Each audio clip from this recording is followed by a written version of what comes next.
That is a representation of World Vision Kenya. World Vision and the jobs that are the works that we do in Kenya. We have a strategy, a 4-year strategy with an aim of reaching directly 2.6 million children through the implementation of our projects, and indirectly through advocacy to about 14 million children, because we are actually child focused. But as we meet the needs of the children, we meet the needs of the mothers, we meet the needs of the families and the communities. So we have a target of 2.6, and indirectly through our campaigns, 14 million children. We are working in 34 of the 47 counties in Kenya. We have 54 of what we call aid and development programs. These are the programs that we use to reach out to the communities and to implement our programs. So we have 54 offices across Kenya in the 34 counties. Our key target areas or programming areas is livelihood and resilience. We want to uplift the livelihood of our communities, to improve them. We want to give them economic empowerment. We want to introduce them to ways of meeting their needs in sustainable ways, in the ways that they know, in the ways that they can do, and in the ways that they already have in their hands. This includes use of renewable energy solutions, for example, cook stoves, solar energy, farming through irrigation, fish ponds, something very new that is coming on now that is called hydroponics. You know, things that the communities can do, and it is within their reach. We like to promote only the projects that are sustainable, so that we are not only talking today, and when we leave out from the projects, the communities go back to where they were. At the same time, we want to promote resilience in the communities. We want to make sure that they are able to mitigate and to prevent disasters when they come. In the humanitarian sector, disaster is always at the back of our minds, not so that we can wait for it, but so that we can prevent it through mitigation measures.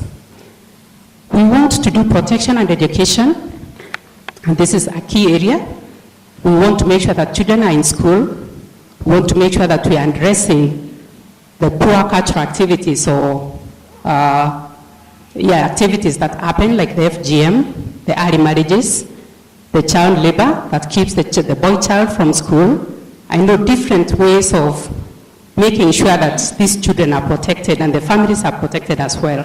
We also do programs in education. We do schools and equip the schools. We work with the Ministry of Education to promote learning skills to the children and to make sure that children are in school. We also have a target, and we do health activities. We do hospitals. We promote maternal health care projects. We do nutrition. We fight malnutrition and stunted growth in children. And this is how we are going to work to meet or to target, to impact on the 2.6 million children. We do WASH activities. WASH, I know these are some of the terminologies that we use, and sometimes people are wondering, so what was that? WASH is water and sanitation and health. We want to provide water, or to make water clean, accessible, accessible water. Access clean water to our families. So we dig a lot of boreholes.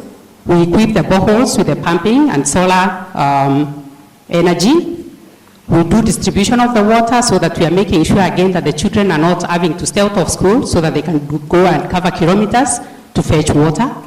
Or the women are not able to take care of their families because they have to do kilometers again to go and fetch water. So we do water, but we also distribute the waters. We do boreholes, but we also do water plants, low catchment water areas so that you can bring water to the families. We also do sanitation and health. We do toilets. We have millions of spend in digging toilets so that we make sure that we have our communities covered with health and sanitation activities. And as we do this, then what are we addressing? Issues that are actually would cause supply chain issues issues of disease, issues of food insecurity, issues of children or illiteracy, for that matter.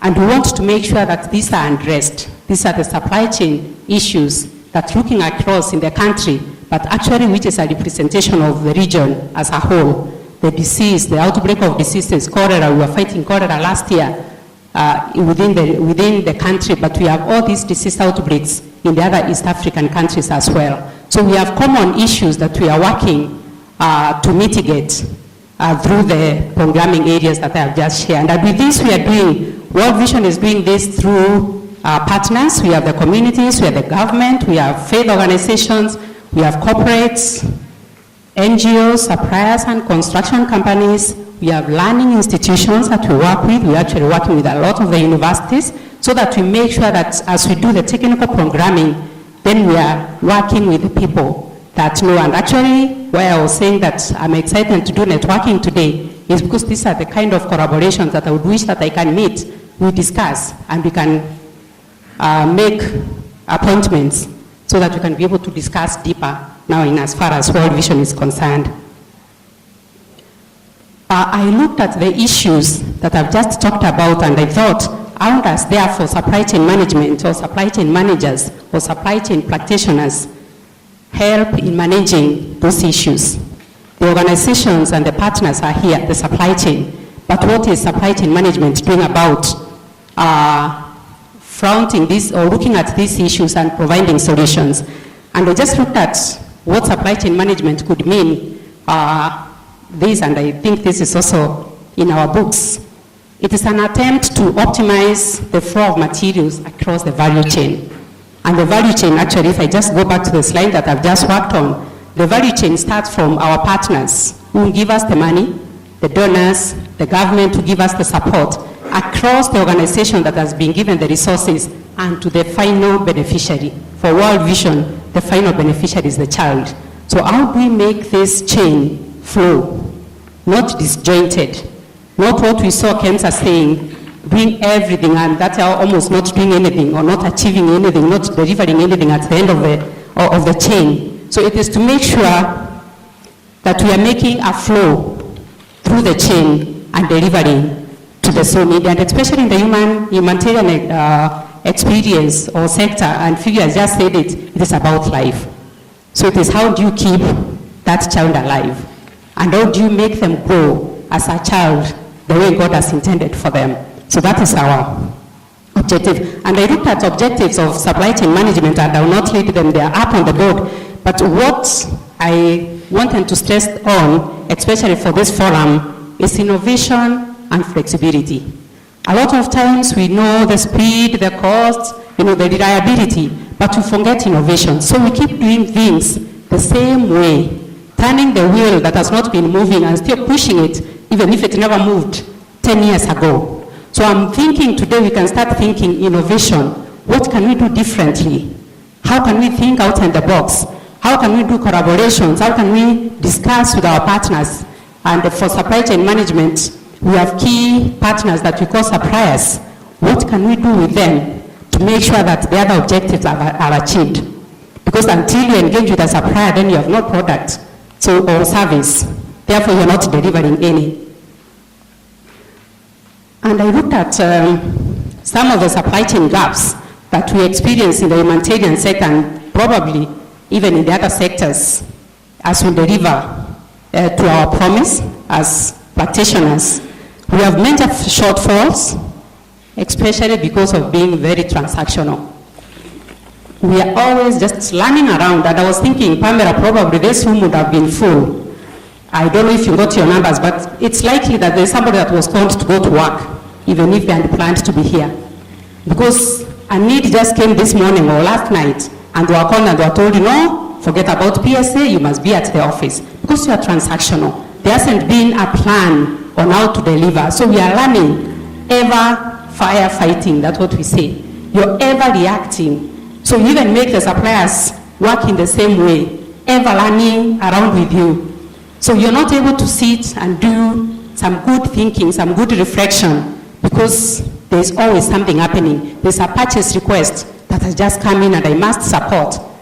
But you never sit to ask that user, how could we do differently so that I can be able to attend forums that can give me the materials that I need, the experience that I need, the collaborations that I so much need. The other gaps is strategy and planning, which is actually where the transactional problem comes in from. We don't sit to plan, we don't do any strategies, you report to the office, you receive all the papers for a lot of us that are manual, or probably if you're automated, it's still emails or whatever. You know, the inbox is ever full. And you move one and another one just comes, and you're ever moving around. So we don't do strategies, we don't do planning, it's overshadowed, we are over-carried. And as we do this, we have cultural barriers that bar us from this, and a lot of them have been mentioned. Lack of basic understanding of the supply chain, especially in some organizations at the senior management level. We don't have the management level appreciating what supply chain management is and what it means to the chain. So you're thinking, I want the programming team, I want the teams that will go and sink boreholes, I want the teams that will go and distribute food. But where is this team that will bring in the supplier, that will bring in the food, that will bring in the logistics company, that will move the goods, that will make sure that they are, as the teams go to do distribution, they have food at the site. I'm saying food distribution because we do a lot of that. So we fail, there's a failure to appreciate what supply chain teams do. There's a failure also, limited understanding of the impact of supply chain management. So you find in a lot of planning meetings, supply chain management is left out. You only brought out what we need done, but you're not part of the planning. So there is that limited understanding of the key or the importance of supply chain management. There's also the misunderstanding or limited understanding of what teamwork can do. And teamwork, by this I mean engaging both supply chain managers and practitioners together with the core activity deliverers. If it is a doctor, sometimes, and I worked in an hospital, a doctor will not sit and will talk with a supply chain person because they're thinking, I'm a doctor. Do you see? So it's like you don't have that kind of engagement. And you start with that doctor, and the doctor told you the kind of medicines that are needed and the volumes or the kind of items that they need to be able to see a patient. Then it will be easier for you to tell them how you can do it better, or for both of you to sit and discuss. So there's that lack of teaming efforts, discussions, and planning together. I have talked about lack of strategy or strategy planning, limited supply market options. We don't interrogate our markets, we don't understand, or we don't seek to understand what is in the market and what we can do to make it better. There's lack of coordination, especially in the humanitarian agencies. Sometimes all the humanitarian agencies are running towards achieving or meeting one need in one community. So you all meet there, and you're trying now to fight for space so that you can be able to address, sometimes for media coverage or other. But how good would it be if the humanitarian agencies came together and they worked and made a way of moving and planning? And I know a lot of this is happening. I'm not saying it's not happening, but there's still room for such discussions. Or we have lack of supply chain policies and procedures that can be able to guide us in our decision making. And as I said this, I looked at some of the best practices that we can do so that you can be able to deliver or to meet or to close the gaps. Strategic level kind of discussions and planning, integrated across the chain, and tactical level thinking also. How can you meet with the suppliers? What can the suppliers, how can you understand one another, lead times, collaborations? Are these goods coming within the within the local market or from outside of the country? So you need to know how to plan. And several other best practices. I will not go through each one of them, but I want to pick on the build collaborations across organizational functions and use of supplier collaboration in design and product development. These are the two that for me are most exciting. I've talked about functional departments sitting together and working and planning, but also sitting with suppliers. Supply chain management is usually not known, and sometimes we are not allowed to sit and work with suppliers. It has a different connotation when we sit with suppliers. But how good would it be if you sat with that supplier and gave them your need, and they are able to understand you, and then to be able to shape up a product or a service that can be able to meet that need, and especially in the humanitarian sector, where the budget is limited. Phoebe talked about funding cuts. So with the little that the donors have graciously given to us to meet the need in the community, and the need is huge. The resource is small, the need is huge. How would the suppliers be able to come in and make a product that can be able to meet that need at a lower cost? If we don't allow the supplier collaborations, even at design level, then you'll always be not meeting the need sufficiently. I looked at whom we are today, and in the humanitarian sector, we are the players. As I looked at this web, we have the humanitarian logistics and prayers, we have the government, we have aid agencies, we have NGOs, we have other companies, logistics companies, donors, military, and I'm almost thinking that this room is, we are all represented in this, and that we can be able to sit and make humanitarian response much easier and much better. At times when I sit with suppliers, sometimes to do negotiations, and I like to start with what World Vision does, and the call to the communities. And I have suppliers that have said, I'll not only give you a discount, and I'm talking of a very recent experience, I'll do a contribution to that community. Because you tell them the need, they feel it, they own it, they want that community to be impacted. So they say it's not only a price discount, because I can only discount so much, but I will do a contribution. And I wish one that I just discussed with recently was here, and he said, this for me is my gift to that community. You meet with some suppliers, you tell them what you do, and they tell you, could we do some project visits? So you go to the projects, and they see what is happening. They see the need in the community, and they see probably as a borehole with water and distributed and meeting a very big need. And they want to do more. They want to sink one borehole and probably even distribute the water. And that's why I was talking about the collaborations. So these players, and especially that we are represented in the room today, we are the humanitarian agencies.